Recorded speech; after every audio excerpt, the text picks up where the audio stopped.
Bonjour les investisseurs et bienvenue sur la rubrique de l'immobilier. Le sujet de cette semaine sera la grande question posée par de nombreux investisseurs débutants. Faut-il louer nu ou meublé? Tout d'abord, nous allons voir la différence entre la location nue et meublée. Ensuite, je vais vous expliquer pourquoi la location meublée est plus intéressante que la location nue. Bien sûr, après avoir vu les avantages, nous en verrons également les inconvénients. Enfin, je terminerai par vous indiquer comment passer de la location nue à meublé. Je vous souhaite un bon visionnage.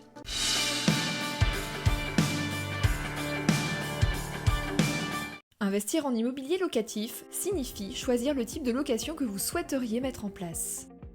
Deux types de location existent, la location nue et la location meublée. En règle générale, la location meublée est considérée comme étant plus rentable que la location vide. Mais nous allons voir qu'il y a tout de même des nuances à avoir, chacune ayant des avantages comme des inconvénients. Tout d'abord, quelle est la différence entre la location nue et la location meublée? La location nue se définit comme un bien loué vide de meubles. En effet, le propriétaire ne loue au futur locataire que les murs et peut, s'il le souhaite, y mettre quelques aménagements, comme la cuisine équipée ou encore une machine à laver. Mais il ne se verra pas reconnaître le statut de meublé, ne disposant pas de l'ensemble du mobilier nécessaire. Le décret du 31 juillet 2015 liste à cet effet les éléments du mobilier d'un logement meublé. Cela va de la literie au matériel d'entretien ménager. À la différence donc de la location nue, un logement meublé devra donc être équipé du mobilier indispensable à la vie au quotidien pour votre locataire. À cette différence s'attachent des avantages et des inconvénients. Tout d'abord, la location vide aura des loyers moins élevés. En effet, la fourniture de meubles est un service et tout service se paye. Il faut savoir qu'un meublé se loue 5 à 30% de plus que le même logement loué vide. Cela peut surprendre, mais je vous invite à comparer sur les sites d'annonces en ligne une location nue et une location meublée pour un bien situé sur le même secteur, regroupant des caractéristiques communes.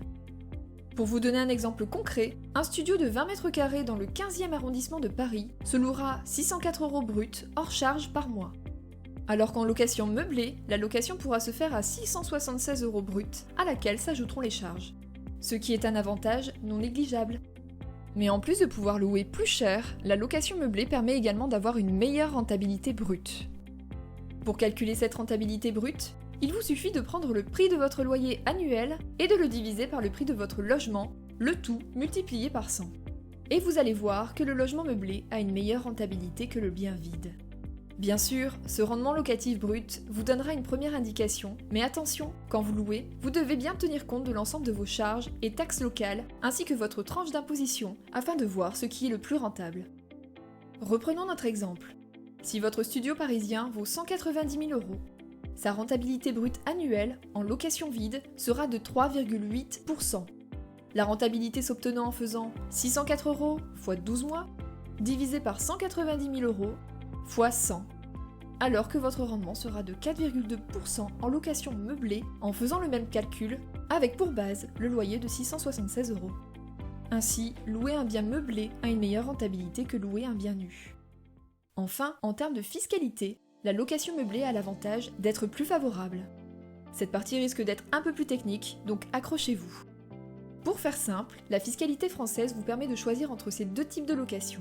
À ces dernières s'appliquent des régimes fiscaux différents.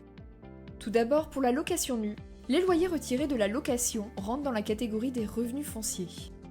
Vous avez alors le choix entre deux régimes. Le régime forfaitaire du microfoncier, pour lequel les impôts pratiquent un abattement forfaitaire de 30%. Dans ce régime, vous allez donc être imposable sur 70% de vos revenus locatifs. Vous n'avez rien à faire, les impôts s'occupent de tout.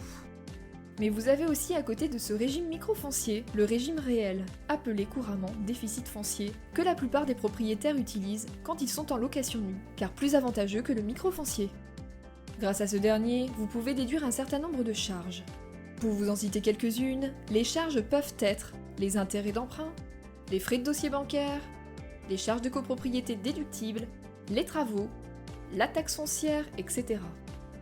Ensuite, pour la location meublée, les loyers tirés de la location rentrent dans la catégorie des BIC, qui signifie bénéfices industriels et commerciaux.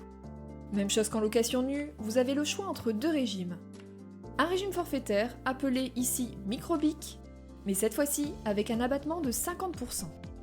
Et le régime réel, qui vous permettra en plus de déduire les charges, travaux, intérêts d'emprunt, etc., d'amortir également votre bien et vos meubles. Dans la plupart des cas, le propriétaire bailleur opte pour ce statut. L'idée de ce régime réel est donc de déduire de vos dépenses un certain nombre de recettes pour que ces dernières baissent. En général, vous ne payez pas ou presque pas d'impôts pendant 5 à 10 ans. Ainsi, la location meublée est également plus avantageuse fiscalement. Si vous souhaitez en savoir plus sur la location meublée, je vous invite à aller voir ma vidéo sur le statut de loueur en meublé non professionnel, appelé couramment LMNP, le lien étant ci-dessus.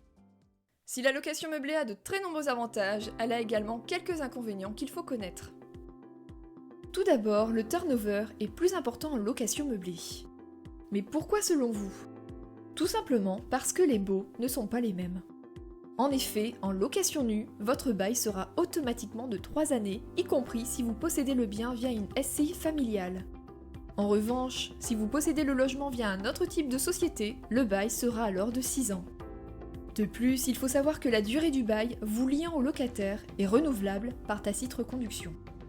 Par contre, les baux en meublé sont pour de la location classique d'une durée de 1 an, renouvelable par tacite reconduction, mais peuvent encore être modulés à la baisse s'il s'agit d'un étudiant par exemple, puisque le bail sera alors de 9 mois sans reconduction possible, ou encore, dans le cadre d'un bail mobilité, la durée peut être de 1 à 10 mois, cette durée étant fixée librement entre les parties, sans reconduction possible.